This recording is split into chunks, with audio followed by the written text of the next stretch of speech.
तो hello student, हम आ चुके हैं फिर से एक नई वीडियो के साथ। उस वीडियो में आपके लिए लेकर आया हूँ बीए सेकेंड ईयर ज्योग्राफी यानी भूगोल के मोस्ट इंपॉर्टेंट क्वेश्चन। सभी क्वेश्चन ऑब्जेक्टिव यानी कि 1 नंबर के होंगे। सभी क्वेश्चन वस्तुनिष्ठ प्रश्न हैं जो कि ऑब्जेक्टिव होते हैं। ठीक, यहाँ पे समझ लीजिए सभी प्रश्न इंपॉर्टेंट हैं जो आपके एग्जाम में आ सकते हैं। सभी क्वेश्चन मैंने इसीलिए इन प्रश्नों को सिलेक्ट किया है क्योंकि ये बहुत ही ज़्यादा इंपॉर्टेंट है, क्योंकि ये कई बार एग्जाम में आ चुके हैं। तो फटाफट प्रश्नों को देख लीजिए। और एक चीज़ बता दूं, यदि आप हमारे चैनल पर नए हैं तो वीडियो को लाइक कर दीजिए, चैनल को सब्सक्राइब कर लीजिए ताकि हर वीडियो की नोटिफिकेशन आपको मिलती रहे। मैं टॉपिक वाइज यहाँ पे आपके सामने आपके सिलेबस का कोर्स लेकर आता रहता हूँ। तो फटाफट इन प्रश्नों को देख लेते हैं और यहाँ पे शुरू करते हैं वीडियो को। और पहला प्रश्न देखते हैं। पृथ्वी के द्रव पदार्थों के घनीभूत हो जाने से, पृथ्वी के जो घनीभूत हो जाने से और जो पदार्थों के घनीभूत हो जाने से बनी चट्टानों को क्या कहते हैं? तो क्या कहते हैं जो अपनी पृथ्वी के पदार्थों से घनीभूत हो जाती हैं? तो याद रखना आग्नेय चट्टानें होती हैं। कौन सी चट्टानें होती हैं? आग्नेय चट्टानें होती हैं। तो ऑप्शन नंबर ए यहाँ पे सही हो जाता है। फटाफट देख लेते हैं इसका आंसर। यहाँ पे देखिए आग्नेय चट्टान, ऑप्शन नंबर ए यहाँ पे सही हो जाता है। ठीक, इसके बाद नेक्स्ट क्वेश्चन देख लेते हैं। आग्नेय शैल क्या कहलाती हैं? यहाँ पे क्वेश्चन नंबर दूसरा है कि आग्नेय शैल क्या कहलाती हैं? तो ये जो है आग्नेय शैल क्या कहलाती हैं? तो फटाफट इनको देख लेते हैं क्या कहलाती हैं। मौलिक शैल। क्या? ऑप्शन नंबर बी यहाँ पे सही हो जाता है, मौलिक शैल। ठीक, इसके बाद नेक्स्ट क्वेश्चन, क्वेश्चन नंबर 3। इन्हें फटाफट आप नोट भी करते जाइए क्योंकि बहुत ही ज़्यादा इंपॉर्टेंट कई बार एग्जाम में आ चुके हैं। तो इन्हें एक बार नोट कर लीजिए ताकि अच्छे से याद हो जाएं। तीसरा क्वेश्चन है कि आग्नेय चट्टानें बनती हैं, तो आग्नेय चट्टानें किसकी बनी होती हैं? तो जो होता है गर्म लावा की ठंडे हो जाने से, जो गर्म लावा निकलता है वो ठंडे हो जाने के बाद ये चट्टानें बन जाती हैं, यानी कि ऑप्शन नंबर आपका ए सही हो जाता है। ठीक, यहाँ पे देख लीजिए ऑप्शन नंबर ए यहाँ सही है, गर्म लावा के ठंडे हो जाने से। ठीक, इसके बाद नेक्स्ट क्वेश्चन, क्वेश्चन नंबर 4। निर्माण की दृष्टि से निम्न में कौन सी चट्टान सर्वाधिक प्राचीन है? तो यहाँ पूछा है जो निर्माण की दृष्टि से निम्न में से कौन सी चट्टान सर्वाधिक प्राचीन है? तो फटाफट देख लीजिए ऑप्शन नंबर यहाँ पे ए सही हो जाएगा, आग्नेय चट्टानें। ऑप्शन नंबर ए यहाँ पे सही हो जाएगा। इसके बाद नेक्स्ट, ग्रेफाइट की गणना किस प्रकार की चट्टानों से की जाती है? जो ग्रेफाइट की गणना किस प्रकार की चट्टानों से की जाती है? ठीक, तो यहाँ देख लेते हैं आंसर इसका, ऑप्शन नंबर डी सही हो जाएगा। अधिवितलीय या प्लूटोनिक, यानी अधिवितलीय या प्लूटोनिक। तो यहाँ पे ऑप्शन नंबर आपका डी सही हो जाता है। ठीक, इसके बाद नेक्स्ट क्वेश्चन देख लीजिए। यहाँ कह रहा है कि भूपृष्ठ का कितना प्रतिशत भाग अपसादी सेलों से ढका है? तो भूपृष्ठ का कितना भाग है जो अपसादी सेलों से ढका हुआ है? तो कितना है? यहाँ पर आपका ऑप्शन नंबर ए से हो जाएगा 75%। 75% भूपृष्ठ का कितना प्रतिशत, या भूपृष्ठ का 75% भाग अपसादी सेलों से ढका हुआ है। ऑप्शन नंबर ए यहाँ पे सही हो जाएगा। ठीक, नेक्स्ट क्वेश्चन देख लेते, क्वेश्चन नंबर 7। यहाँ कह रहा है कि धरातल के सर्वाधिक भाग पर निम्नलिखित में किस चट्टान का विस्तार पाया जाता है? तो किस जो चट्टान का सर्वाधिक विस्तार पाया जाता है? तो हो जाएगी अवसादी चट्टान। ऑप्शन नंबर आपका यहाँ पे बी सही हो जाएगा, अवसादी चट्टान। ठीक, इसके बाद नेक्स्ट क्वेश्चन देख लेते, क्वेश्चन नंबर 8। यहाँ कह रहा है कि भूपृष्ठ की बनावट में अपसादी सेलों का योगदान है। अपसादी सेलों का योगदान कितना परसेंट है? तो याद रखना 5% अपसादी सेलों का योगदान है। तो यानी ऑप्शन आपका ए सही हो जाता है। इसके बाद नेक्स्ट क्वेश्चन 9। यहाँ कह रहा है कि निम्न में से कौन सी चट्टान जैविक घटकों के अंतर्गत आती है? निम्न में से कौन सी चट्टान जैविक चट्टानों के अंतर्गत आती है? तो कौन सी चट्टान? क्वार्टजाइट, यानी ऑप्शन नंबर आपका नहीं, सॉरी, इसका आंसर हो जाएगा सी, कोयला आता है। ठीक, याद रखना इसका आंसर हो जाएगा कोयला। ठीक, तो जो क्या है यहाँ पे निम्न में से कौन सी चट्टान जैविक चट्टानों में पूछा है? जैविक चट्टान के अंदर कौन सी आती है? कोयला आती है। ऑप्शन नंबर यहाँ पे सी से हो जाएगा। ठीक, तो यहाँ पे नेक्स्ट क्वेश्चन है, क्वेश्चन नंबर 10। यहाँ कह रहा है कि कोयला किस चट्टान में पाया जाता है? तो यही क्वेश्चन है, कोयला किस चट्टान में पाया जाता है? तो परतदार चट्टान, यानी ऑप्शन बी आपका यहाँ से हो जाएगा, परतदार चट्टान। ठीक, इसके बाद नेक्स्ट क्वेश्चन, क्वेश्चन नंबर 11। यहाँ कह रहा है कि पेट्रोलियम यानी खनिज तेल किस चट्टानों में पाया जाता है? तो यहाँ पे ऑप्शन दिए हैं कि आग्नेय चट्टान, नवीन संस्कृत चट्टान, या प्राचीन संस्कृत चट्टान, या परावर्ती चट्टान। तो यहाँ पे देख लीजिए आंसर क्या हो जाएगा, प्राचीन संस्कृत चट्टान। प्राचीन, ये वाला ऑप्शन आपका सी हो जाएगा, यानी ऑप्शन नंबर आपका सी यहाँ से हो जाएगा। इसके बाद नेक्स्ट क्वेश्चन देख लेते, क्वेश्चन नंबर 12। निम्नलिखित में कौन परतदार चट्टान नहीं है। तो यहाँ पे पूछा निम्नलिखित में कौन परतदार चट्टान नहीं है। तो परतदार चट्टान कौन सी नहीं है, तो यहाँ पे आपका आंसर हो जाएगा ऑप्शन नंबर डी, क्वार्टजाइट। क्या हो जाएगा? क्वार्टजाइट, यानी ऑप्शन नंबर आपका डी यहाँ पे आंसर सही हो जाएगा। इसके बाद नेक्स्ट क्वेश्चन नंबर 13, निम्नलिखित में कौन विलग प्रकार की चट्टान है। निम्नलिखित में कौन विलग प्रकार की चट्टान है, तो देख लेते हैं यहाँ पे बलुआ पत्थर, चूना पत्थर है, संगमरमर या कांग्लोमेरेट। तो यहाँ पे देख लीजिए संगमरमर है जो विलग प्रकार की चट्टान है, संगमरमर, यानी कि ऑप्शन नंबर सी आपका यहाँ पे सही हो जाएगा। इसके बाद नेक्स्ट क्वेश्चन, पृथ्वी के आंतरिक भाग में किस चट्टान का निर्माण अधिक ऊष्मा और दबाव से हुआ है। तो यहाँ पे पूछा है कि जो पृथ्वी के आंतरिक भाग में किस चट्टान का निर्माण अधिक ऊष्मा तथा दबाव से हुआ है। तो ये पूछा आग्नेय चट्टान, अपसादी चट्टान या कायांतरित चट्टान या ज्वालामुखी चट्टान। तो फटाफट देख लेते इसका आंसर क्या हो जाएगा, कायांतरित चट्टान, यानी कि आपका ऑप्शन नंबर सी से हो जाएगा, कायांतरित चट्टान। फटाफट इन्हें नोट करते जाइए ताकि अच्छे से आपको याद हो जाए। इसके बाद हमारा नेक्स्ट क्वेश्चन है, निम्नलिखित में कौन सी रूपांतरित चट्टान है। यहाँ पे पूछा है निम्नलिखित में कौन सी रूपांतरित चट्टान है। तो कौन सी है, याद रखना नीच चट्टान होती है, रूपांतरित चट्टान होती है। तो यानी ऑप्शन नंबर आपका ए यहाँ पे सही हो जाएगा। तो नेक्स्ट क्वेश्चन देख लेते हैं। इसके बाद नीच चट्टान निम्नलिखित में किस कोटि की है। तो यहाँ पे भी क्वेश्चन इसी रिलेटेड है, नीच चट्टान है वो किस कोटि की चट्टान है। तो देखिए आग्नेय चट्टान है या परतदार चट्टान है या परिवर्तित चट्टान है या ज्वालामुखी चट्टान है। तो आप देख लीजिए यहाँ पे आंसर कौन सा, ऑप्शन नंबर आपका यहाँ पे सी से हो जाएगा, परिवर्तित चट्टान, यानी कि आपका सी ऑप्शन यहाँ पे सही हो जाएगा। ठीक, नेक्स्ट क्वेश्चन देख लेते हैं। क्वेश्चन नंबर 19, निम्नलिखित में कौन सी रूपांतरित चट्टान नहीं है। तो यहाँ पे पूछा है निम्नलिखित में कौन सी रूपांतरित चट्टान नहीं है। तो ये क्या है, स्लेट या सीस्ट या डायरोटाइट या फाइलाइट। तो फटाफट देख लेते हैं इसका आंसर क्या हो जाएगा, ऑप्शन नंबर आपका यहाँ पे सी से हो जाएगा, डायरोराइट, यानी कि जो डायरोराइट रूपांतरित चट्टान नहीं है, याद रखना है। ठीक, नेक्स्ट क्वेश्चन नंबर 20, यह कह रहा है कि निम्नलिखित में कौन सा कारण है चट्टानों की रूपांतरण के लिए उत्तरदायी है। तो पूछा है निम्न में से कौन सा जो कारण है चट्टानों के रूपांतरण के लिए उत्तरदायी है।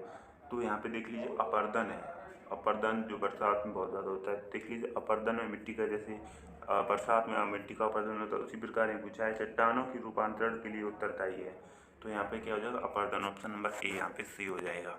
इसके बाद क्वेश्चन नंबर 21 देखते हैं, अपसादी सेलों का दूसरा नाम क्या है। यहाँ पूछा अपसादी सेलों का दूसरा नाम पूछा, तो क्या होता है, स्तरित सेल। तो यानी कि आपका ऑप्शन नंबर ए से हो जाएगा, स्तरित सेल। ठीक, नेक्स्ट क्वेश्चन नंबर 22, यहाँ कह रहा है कि निम्न में से आग्नेय चट्टान कौन सी है। तो आग्नेय चट्टान पूछिए, इनमें से जो नाम दिया है इनमें से कौन सी आग्नेय चट्टान है। जो ग्रेफाइट है वो आग्नेय चट्टान है, ग्रेफाइट। ठीक, सी ऑप्शन यहाँ पे सही है। नेक्स्ट क्वेश्चन, रूपांतरित चट्टानों की उत्पत्ति चट्टानों से होती है। रूपांतरित चट्टानों की उत्पत्ति किस चट्टानों से या किन चट्टानों से होती है। तो याद रखना आग्नेय या तलछटी, आग्नेय और तलछटी दोनों से, आग्नेय और तलछटी चट्टानों से होती है किसकी, रूपांतरित चट्टानों की उत्पत्ति। इसके बाद अगला क्वेश्चन नंबर 14, क्वेश्चन नंबर 24।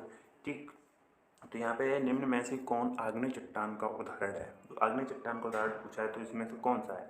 तो फटाफट देख लेते हैं इसका आंसर, बेसाल्ट। क्या हो जाएगा, बेसाल्ट आग्नेय चट्टान का उदाहरण है, ऑप्शन नंबर डी यहाँ पे सही हो जाएगा। इसके बाद नेक्स्ट क्वेश्चन, अधोलिखित कौन सी चट्टान में जीवाश्म नहीं पाए जाते। जो अधोलिखित कौन सी चट्टान में जीवाश्म नहीं पाए जाते हैं। तो कौन सी, ग्रेफाइट में जो आग्नेय सेल चट्टान है इसमें क्या जीवाश्म नहीं पाए जाते। ठीक, क्योंकि इसमें आग निकलती है तो उसमें जीवाश्म कैसे पाए जा सकते हैं। ठीक, वो नष्ट हो जाते हैं। तो यही है जो ग्रेफाइट है वो आग्नेय चट्टान है, इसलिए उसमें जीवाश्म नहीं पाए जाते हैं। ठीक, इसके बाद नेक्स्ट क्वेश्चन नंबर 26, यहाँ कह रहा है कि निम्नलिखित में कौन सा मृत सेल है।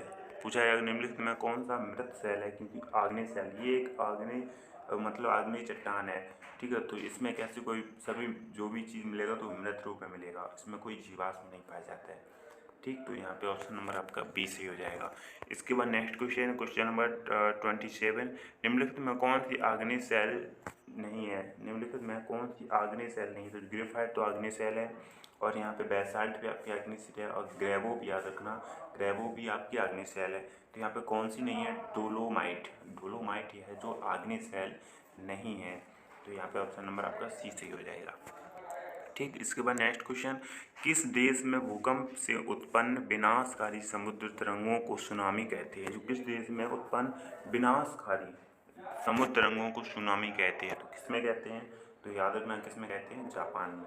ऑप्शन नंबर आपका यहाँ पे बी सी हो जाएगा। इसके बाद next question, question number 29, seismography किसका विज्ञान है? जो सिस्मोग्राफी किसका विज्ञान है, तो ये पूछा है किसका है सिस्मोग्राफी? भूकंप का। ऑप्शन नंबर बी यहाँ पे आपका सही हो जाएगा, किसका? भूकंप का। बी ऑप्शन यहाँ पे सही है, भूकंप। ठीक, नेक्स्ट क्वेश्चन, क्वेश्चन नंबर 30, भूगर्भ जिस स्थान पर भूकंपीय तरंग की उत्पत्ति होती है उस स्थान को क्या कहते हैं? तो क्वेश्चन नंबर हमारा 30 का आंसर हो जाएगा ऑप्शन नंबर सी, भूकंप केंद्र, यानी भूगर्भ में जिस स्थान पर भूकंप मापी तरंगी की उत्पत्ति हो, ऑप्शन नंबर आपका सी से होगा, उस केंद्र कहते हैं। ठीक, उसी का। इसके बाद नेक्स्ट क्वेश्चन, क्वेश्चन नंबर 31, पृथ्वी की आंतरिक संरचना की विश्वसनीय जानकारी प्राप्त करने का सबसे प्रमुख स्रोत क्या है? तो पृथ्वी की आंतरिक संरचना की विश्वसनीय जानकारी प्राप्त करने के लिए सबसे प्रमुख स्रोत है भूकंप विज्ञान। तो यानी ऑप्शन नंबर आपका ए सही हो जाएगा, भूकंप विज्ञान। इसके बाद नेक्स्ट क्वेश्चन देख लेते हैं, क्वेश्चन नंबर आपका 32, अंत सागरीय भूकंप द्वारा उत्पन्न समुद्री लहरों को क्या कहा जाता है? जो अंत सागरीय भूकंप होता है उसके द्वारा उत्पन्न समुद्री लहरों को क्या कहा जाता है? तो उसके द्वारा सुनामी कहा जाता है। क्या कहा जाता है? सुनामी। तो ऑप्शन नंबर आपका यहाँ पे बी से हो जाएगा। ठीक, इसके बाद नेक्स्ट क्वेश्चन देख लेते हैं, क्वेश्चन नंबर आपका जो 33, सुनामी का मुख्य कारण निम्नलिखित में कौन है? सुनामी का मुख्य कारण निम्नलिखित में कौन है? तो याद रखना भूकंप होता है, भूकंप आता है तो सुनामी लहरें होती हैं। ठीक, इसके बाद next question, question number 34, seismograph किसे मापने के लिए काम में लाया जाता है? सिस्मोग्राफ का प्रयोग किया जाता है किसे मापने के लिए? तो भूकंप तरंगों को। तो यहाँ पे ऑप्शन नंबर आपका सी से हो जाएगा, भूकंप तरंगों को। ठीक, इसके बाद नेक्स्ट क्वेश्चन, क्वेश्चन नंबर 35, सम भूकंप रेखा का आकार प्रायः होता है। जो सम भूकंप रेखा का आकार कैसा होता है? तो अनियमित होता है। कैसा? अनियमित। तो ऑप्शन नंबर यहाँ पे आपका बी सही हो जाएगा। इसके बाद नेक्स्ट क्वेश्चन, भूकंप का कारण है, भूकंप क्यों आता है? भूकंप का क्या कारण है? तो याद रखना क्या होता है? टेक्टोनिज्म, यानी ऑप्शन नंबर आपका बी से हो जाएगा, टेक्टोनिज्म। तो याद रखना ऑप्शन नंबर बी यहाँ पे आपको सही हो जाएगा। इसके बाद नेक्स्ट क्वेश्चन देख लेते हैं, क्वेश्चन नंबर आपका 37, अग्निवलय प्रशांत महासागर के उस विशाल क्षेत्र को काटते हैं जहां कुल भूकंप आता है। तो कितने परसेंट? 68%। अग्निवलय प्रशांत महासागर के उस विशाल क्षेत्र को काटते हैं जहां कुल भूकंप का 68% आता है। तो ऑप्शन नंबर यहाँ पे आपका ए सी हो जाएगा। इसके बाद नेक्स्ट क्वेश्चन, क्वेश्चन नंबर 38, निम्नलिखित में कौन सी घटना धरातल पर नहीं होती है? नहीं घटित होती है। जो कौन सी घटना है जो धरातल पर, पृथ्वी पर घटित नहीं होती है? तो ज्वालामुखी तो पृथ्वी पर ही घटित होती है। अपक्षय तो भी यही होती है, लेकिन सुनामी लहरें आती हैं जो समुद्र में होती हैं, जो धरती पर नहीं होती हैं। तो अपघटन भी धरती का होता है, मिट्टी का। इस प्रकार से सुनामी होती है वो पानी के अंदर होती है। तो धरातल पर पूछा है, तो निम्न में से कौन सी घटना धरातल पर घटित नहीं होती? तो क्या हो जाएगा आपका ऑप्शन नंबर यहाँ पर डी से हो जाएगा, सुनामी। इसके बाद नेक्स्ट क्वेश्चन देख लेते हैं, क्वेश्चन नंबर 39, निम्न में से कौन सी अनुमेय प्राकृतिक आपदा है? कौन सी अनुमेय प्राकृतिक आपदा है?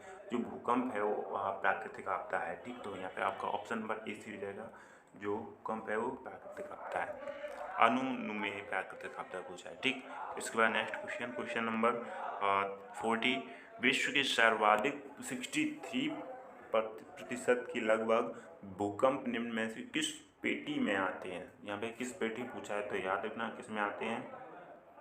ऑप्शन नंबर ए यहाँ पे आपका सही हो जाएगा, परिप्रशांत महासागरीय पेटी में, परिप्रशांत महासागरीय पेटी में। ठीक, इसके बाद नेक्स्ट क्वेश्चन देख लेते हैं, क्वेश्चन नंबर 41, तरल पदार्थों से होकर ना गुजरने वाली भूकंप तरंग कौन सी होती हैं? तरल पदार्थों से होकर ना गुजरने वाली भूकंप तरंगें कौन सी होती हैं? तो देख लेते हैं, इनमें 3 तरंग होती हैं, PLS। तो इनमें से कौन सी होती है? तो याद रखना एस तरंगें होती हैं जो तरल पदार्थ से होकर नहीं गुजरती हैं। ठीक, इसके बाद next question number 42। Richter scale का उपयोग किसके मापने में किया जाता है? रिएक्टर स्केल का उपयोग किया जाता है वो क्या मापने के लिए किया जाता है? तो भूकंप की तीव्रता को मापने के लिए रिएक्टर स्केल का उपयोग किया जाता है। तो याद रखना, कई बार एग्जाम में ये ऐसे क्वेश्चन आते रहते हैं। इसके बाद नेक्स्ट क्वेश्चन है 43। किसी क्षेत्र के उन स्थानों को मिलाने वाली रेखा जहाँ भूकंप एक साथ अनुभव किया जा सकता है क्या कहलाती हैं? तो फटाफट देख लीजिए क्या होता है, सह भूकंप रेखा। क्या होती है? सह भूकंप रेखा, यानी ऑप्शन नंबर आपका बी सही हो जाएगा। ठीक, इसके बाद नेक्स्ट क्वेश्चन 44। बेसाल्ट के रूपांतरण के फलस्वरूप किस चट्टान का निर्माण होता है? बेसाल्ट के रूपांतरण के फलस्वरूप किस चट्टान का निर्माण होता है? तो किसका होता है? एम्फीबोलाइट, यानी ऑप्शन नंबर आपका यहाँ पे सी सही हो जाएगा। इसके बाद नेक्स्ट क्वेश्चन 45। कॉल्डेरा संबंधित है, कॉल्डेरा किससे संबंधित है? तो याद रखना किससे है? ज्वालामुखी, ऑप्शन नंबर यहाँ पे सी से हो जाएगा। फिर इसके बाद नेक्स्ट क्वेश्चन देख लेते हैं, क्वेश्चन नंबर 46। किस स्थलाकृति का निर्माण ज्वालामुखी क्रिया में नहीं होता है? तो किस स्थलाकृति का निर्माण ज्वालामुखी क्रिया में नहीं होता है? तो किसका होता है?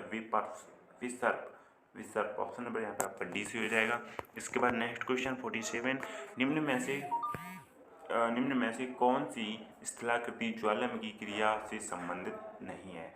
तो जो पूछा है कि निम्न में से कौन सी स्थलाकृति ज्वालामुखी क्रिया से संबंधित नहीं है, तो कौन सी नहीं है? फ्योर्ड, यानी ऑप्शन नंबर यहाँ पे आपका डी सी हो जाएगा। इसके बाद नेक्स्ट क्वेश्चन 48 का मैग्मा है। फॉसा एक मैग्मा है जो एक ज्वालामुखी है। फॉसा मैग्मा है एक ज्वालामुखी। ऐसा मैग्मा क्या है? एक ज्वालामुखी। ठीक, इसके बाद नेक्स्ट क्वेश्चन नंबर 49। क्या कह रहा है कि एल मिस्टी ज्वालामुखी किस देश में है? एल मिस्टी ज्वालामुखी किस देश में है? तो आपको बताना है कौन से देश में है? पेरू देश में एल मिस्टी ज्वालामुखी है। ठीक, इसके बाद नेक्स्ट क्वेश्चन नंबर 50। विषुववृत्त ज्वालामुखी किस देश में स्थित है? विषुववृत्त ज्वालामुखी किस देश में स्थित है? तो फटाफट देख लीजिए इसका आंसर। और ये लास्ट क्वेश्चन है आपका 50, इटली में है। ठीक, तो यहाँ पे ये सारे क्वेश्चन आपके यहाँ पे कंप्लीट हो जाते हैं, बहुत ज़्यादा इंपॉर्टेंट थे। फटाफट इनको नोट कर लीजिए और याद कर लीजिए, क्योंकि ये एग्जाम में आपके आ सकते हैं। तो अगर वीडियो पसंद आई तो वीडियो को लाइक कर दीजिए, चैनल को सब्सक्राइब करना बिल्कुल भी मत भूलना, क्योंकि टॉपिक वाइज यहाँ पे आपको सिलेबस पूरा किया जाता है। तो फिर मिलते हैं नेक्स्ट वीडियो में, तब तक के लिए नमस्कार।